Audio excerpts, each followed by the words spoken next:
Hi everyone, this is Kerim Baran with Solar Academy. I have today with me Sean Kelly of Amperon joining us from Houston, Texas. Hi Sean, good to have you. Hey, thanks for having me. Great. And today we're going to talk about Amperon, which is a new hot technology startup in the field of AI and machine learning in energy. And Sean, thank you for being with us. And I know a little bit about your company thanks to Nico and Suncast and the exposure that I had to you guys through that. Um, Perhaps you can tell us a little bit about your background and your co-founder Abe's backgrounds and how it all came together for Emperon.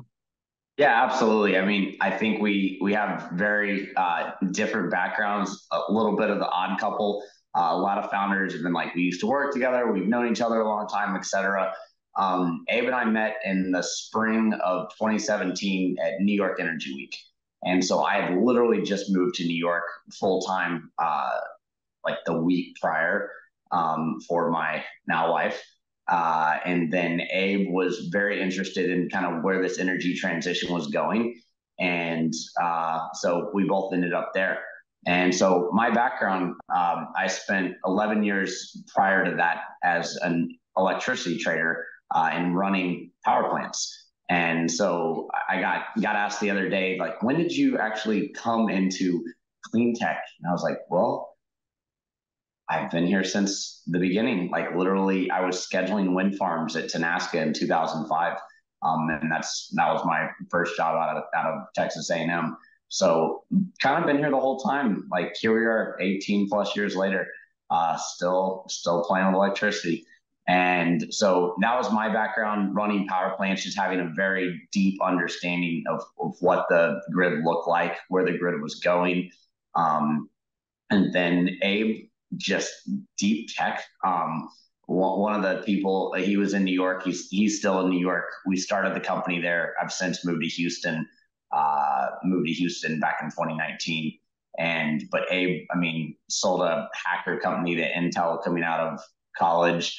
Was pre-IPO at Etsy, early at Planet, like spun up a data science team at McKinsey, and was still early in his career when we met.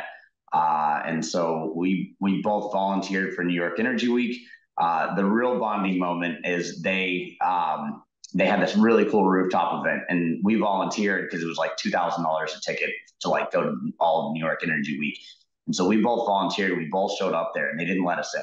And we were like, "What the heck? We've been volunteering, like going to all these training sessions." And so that was we were both like, "What the heck?" And I think we went and like grabbed coffee or a beer or something, and that's kind of how it all started. I don't think I've ever actually recorded that story before.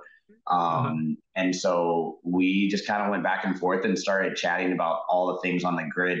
And I think what was so interesting is he had you kind of have that like naivety of just asking a lot of questions. And whenever we have pure tech people, they ask a lot of like questions, and then I'll say, well, this is the answer, and he'll be like, why is that the answer? And I was like, I don't know. It's just always kind of been the answer. And so I think that combination between the two of us of just having that early curiosity plus, I mean, I've been networking pretty hard since I was 19 years old, and that was a couple of years ago. And so with that, I built up a really strong network. And I remember one of the first things we ever kind of like got into a really like interesting conversation about was called UFE. UFE is unaccounted for energy. And lo and behold, like that was one of the like hidden things that was super scary during Winter Storm Uri when the Texas grid melted down. And UFE was one of those. And Abe wrote a really cool highlight on it that was still on our blog.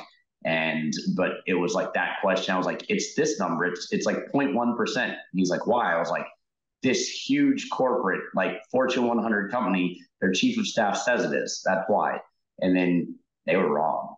And so I thought that's a really interesting way, and that's still us today. Of like, why does this work? Why does like is there something we could do around this? Like, let's be disruptive, but yet have that energy backbone, but also have that tech background. So I always joke that I view Amperon as a tech company that does energy, not an energy company that does tech. Because I've been in a lot of energy companies that did tech, and I sacrificed a lot of bonuses in their honor of failed IT projects. So we definitely want to be a tech first company, and Abe as CTO really sets that backbone. Got it. Great. And so tell us a little bit about the problem Amperon is solving. Um, like what exactly do you solve for the customers? What's your approach, and how does it relate to to your customers, and who are your customers? Yeah, it's a big question, but I'll take it piece by piece. We predict the future. That's what's really hard. We're the forecasting company for the energy transition, and so with that, we started back in 2018 with electricity demand forecasting. We knew that like EVs were coming, that rooftop solar was coming, that climate change was coming, that, I mean, we didn't even know COVID was coming to change everyone's usage pattern. We didn't even know work from home was coming to change everyone's usage pattern. All these different things make it significantly harder to predict electricity demand. So that's where we started. Then next, earlier this spring, we launched wind and solar forecasting. So we're doing that right now on a utility scale basis, but we actually just kicked off site level solar forecasting, which to all our Solar Academy friends out there, is our new fun product offering that we have all the weather data. We spend hundreds of thousands of dollars on weather data, and it's a model, and we already have a really good solar model. So we're taking it to site level just like we do meter level. The fourth thing that we forecast is scope 2. So Alex Robart is our chief revenue officer. He before this was chief commercial officer of sustainability at Microsoft. He is really, really in the weeds on carbon, just like I'm really, really weeds on electricity markets. And so the hardest portion of the whole scope 2 is the Q. It's the quantity, according to Microsoft in the white paper that they put out, I guess about 6 months ago now. So we've gone and we're still in proof of concept phase with multiple clients on that, but really excited about that, but also waiting for the government to give us a little bit more guardrails around what scope 2 requirements are going to look like. And then the fifth is price. If you've got a really good wind forecast, you've got a really good solar forecast, base load's pretty easy because it's on when it's on. And so you should theoretically be able to build the best price forecast. And so that's something that our data science team literally just kicked off. They were at a retreat in Europe this last week, and it sounds like they made a ton of progress on that. So that's the 5-pronged approach to forecasting that we're tackling. And these forecasts, I assume, are consumed by utility companies, large Fortune 500 type companies, and maybe large retailers. Yeah, so it's all over the place. So I guess first there's a short-term forecast. So the short-term forecast has real weather data. You've got the HRRR runs every hour, runs out 36 hours. The NAM runs 72 hours, like every 3 hours. You've got the Euro and the GFS both run 360 hours. So we're not even running those raw models, and we're not ensembling those raw models. What we're doing is we're going and getting different weather vendors. So we work with some of the top weather vendors. We've looked at almost everyone, but right now we're using 4. And with those 4 weather vendors, we use their inputs, and we choose between 23 and 28 different weather variables of what they're giving us, and we look at things on a grid scale. So we have, I don't know, I think per weather vendor, something like 20,000 points all across the United States. And so we're looking at weather on a really, really granular basis. So that's the short-term model. That works for the demand, the wind, the solar, and all input into the price. And then the long-term model is more probabilistic. So we're running 1,000 Markov models, taking the P99, the P50, P1. We're also giving people like the 15-year rolling average. We're giving them very climactic years, such as like a 2011, 2021, 2023. Everybody is ready for it because this year's been wild. And then we'll also go in and put in, one customer had us put in a climate change model. So that's 15-year rolling average plus 1, 2, and 3 degrees, minus 1, 2, and 3 degrees. So again, it's probabilistic. It goes out 5 years, but we're expanding it out right now, and adding in kind of some macroeconomic variables on top of it. So really excited to continue to focus on that long-term forecast. Got it. So when you deliver these services and your products offerings, who like I assume there's a competitive landscape out there. What makes Amperon different and unique in the way you approach your offerings and your positioning in the market? It's a part of the Yeah, market that is probably leading edge, and that's why I know very little about. Maybe you can tell us a little bit about that evolving part of the market and what makes you yeah. guys unique. I would say it's really a four-pronged approach. I guess first off is just how deeply we dive into weather. Having your second hire being a PhD meteorologist is a little unorthodox. But Mark being there to kind of help in the early days, talk Abe through the different weather variables, the different weather vendors was extremely helpful. He consults with our clients. He also puts out a morning newsletter. So we look at weather deeper than anyone else. Some of our competitors actually ask the clients to give them their own weather.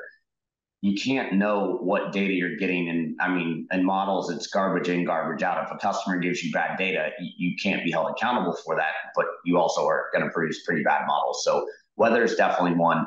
The next piece is data engineering. Data is dirty. I mean, it's got holes in it. It doesn't always work out quite right. And so having people from that big tech who are dealing with the data point like in milliseconds, looking at data that oftentimes has a data point every 5 minutes or 15 minutes is not that big of data. So just having that deep engineering team on the technical side is, I mean, a huge advantage to what we're doing. The data science is the third prong. Our head data scientist was a former high frequency trader. He's been with us. He was our very first hire, and he's won all the load forecasting competitions that we've entered since 2018. So he holds the crown. And the team that he has have all won. A lot of them have won at different load forecasting competitions or been very in the weeds at different utilities. So I mean that team is unbelievable. And then lastly, we have a trader as CEO. So I mean I was the one who sat in the seat. Elliot, who runs our product, he sat in the seat. I mean, there's a number of people who actually like had to push the button and go out there and make the decision, and we're the end user. And so I think that four-pronged approach has helped us really never been beat on accuracy because who we're selling to, we understand who we're selling to. So we sell to just regular wholesale traders, so hedge fund, banks, people like that. We sell to IPP, independent power producers. That used to mean like combined cycle, but now that means renewables, that means batteries, that means any power producer. So that segment's picked up a ton. The municipalities and co-ops, they are really, really focusing on what's going on and really trying to better serve their constituents. Utilities, which you touched on, we had a little bit of an unorthodox approach in terms of not focus on utilities and not doing every single like pilot and every accelerator for utilities. So we just actually signed our first utility. I think it was client number like 90. And so we look at those, but then now big CNI is super interesting. So I mean, you look, and the thing to me that's exciting and why like our total addressable market. I always joke when you raise money, VCs care about three things: TAM, TAM, and TAM. And so that's all they talk about is how big is your total addressable market. So the thing that excites me is like Starbucks is now an electricity company, Google, Microsoft, Walmart. Like, what the heck? Like, when I grew up in Houston, it was Exxon, Chevron, Shell. Like, those were the energy companies. And now these are energy companies, which to me is just super inspiring that you have like the whole entire carbon push is being pushed by like Microsoft, Google, and Meta. Like, huh? So that's what I think is really exciting to me, and that's what makes me realize that our market's just getting just bigger and bigger by the day. Right. Thank you for all this insight. This is great to understand the the vastness of the opportunity in the space. And talking about that, we're with climate change, we're having more and more extreme events too. I assume some of the biggest value you bring is around predicting extreme events, which is probably something that we should talk about for a few minutes. Oh yeah, the is it $1 billion question or $1 trillion question? Like probably depends on the event. Yeah. But yeah, looking at that, I'll just a couple examples is so having a meteorologist on staff, he's always looking on looking at everything. So when Winter Storm Uri, which happened in February of Valentine's Day weekend of 2021, and he made his first like push on that and said like this is going to be really bad, and that was February 3rd. So February 15th at 2 a.m. was when the actual lights went out and just offset like started what became a really, really nasty week for a lot of people. So, I mean, he called that on February 3rd. So he called it about 10 days out. We kind of knew everything was going down by the 12th or 13th. But I had a number of clients who, I had one client who didn't even end up in great shape, but they called me and thanked me and they said, you know, I bought $60 power and I bought $90 power and I bought $150 power and I bought $300 power. And that week cleared like 7,000. And so they're like, we still didn't end up great, but we sure ended up better than we could have. So that was really cool to see. And then another that I looked at is recently. So we had, it's called Winter Storm Elliott. I don't know when we started naming winter storms. It's kind of weird, but this was over Christmas this last year. And so I had three text messages on Christmas was on the 20, obviously the 25th, but on Sunday. And so on the 18th, I had three people reach out and be like, you're like, you're like 70 gigawatts of load on Christmas Day, like, or like this weekend. What the heck is going on? You're like 8,000 megawatts higher than ERCOT. And I was like, that doesn't seem right. And so we went and looked at it. I pinged head data scientist, and he goes, I stand by my prediction. And I was like, cool, I stand by you. And so I told them, hey, this is what it's going to be. And sure enough, like he was right.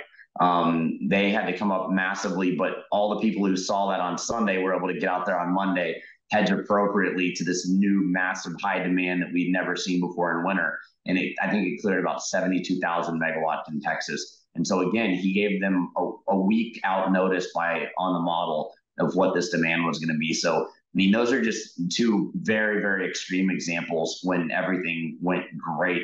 But yeah, we've called, I mean, most of the events to some degree since inception, which is why we have such a wonderful NPS score.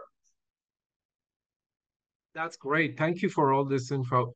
Um, so Sean, as we come to the end of this solar conversation, let me ask you, what other most frequently asked questions do you find yourself answering for your stakeholders? And what are some other questions that we can reserve for future solar conversations to go maybe in deeper depth of Amperon's offerings? Yeah. Questions I get all the time. Maybe about your team, about where you guys are as a at the evolution of your company, or you know, more customer questions or partner questions. Yeah, I'll go into the fundraising thing a little bit. Yeah. All right. So yeah, I'd say one of the questions I get a lot is, so we just announced our $20 million Series B. And I Congrats. could thank you. It's a rough year to raise money, but we were able to knock it out in a couple of months. Energized capital led, really, really encourage people to build relationships. If you're a startup founder with VCs, we found out I was at their LP meeting, and my first email from John Tuff over there is February 1st of 2018, and our incorporation date is January of 2018. So literally, he met us a couple weeks in, and so just building that relationship. So you don't have to start the whole story from scratch. You literally get to be like, hey, this is an update. This is where we are, etc. And so I think that was really great. Also had Dee Shaw, HSBC, who led our last round, came back in. Orsted, again, talking about the energy transition. They're right at the cusp of it with a lot of the revolutionary stuff they're doing from the wind standpoint. And then Veriton, which they actually announced their fund today in Houston, but I love seeing more venture into Houston. Anybody who knows me knows that I'm extremely pro Houston. I grew up here, went to school about 90 miles from here. So it's just awesome to see more venture come here. The energy transition needs energy professionals, and a lot of them live here.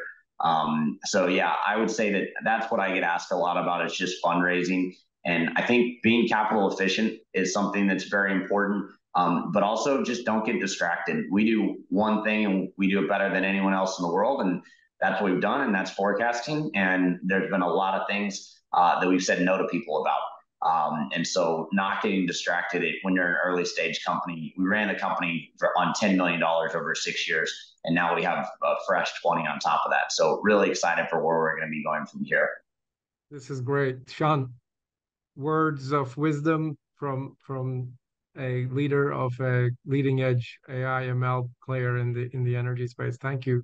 This is great information you shared with our audience, and hopefully it also helps Amperon get new clients, new customers, prospects, and beyond. And we will continue these conversations with you, where we hopefully dive deeper into your tech offerings, your products, and Absolutely. customer case studies, and so on and so forth. Great. Thanks. Sounds Thank you great. Appreciate it. Thank you.